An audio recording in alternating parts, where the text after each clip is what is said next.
Yan, gawa tayo ng kaping bigas.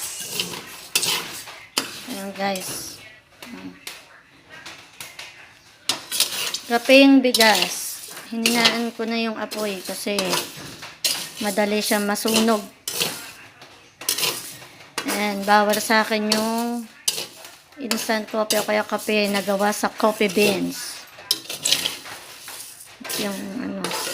So, maganda to sa sikmura. Lalo na sa may GERD or acid, reflux or heartburn. Yan.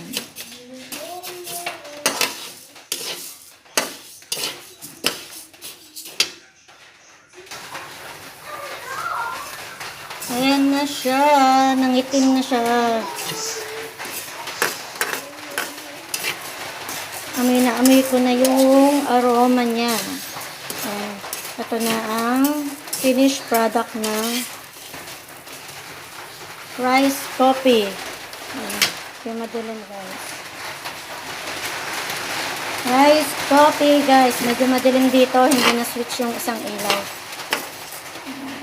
Pakita naman guys.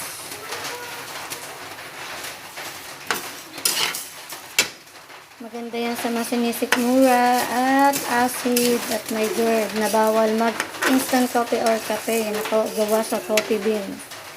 Ito na lang. Rice coffee. Yan na siya.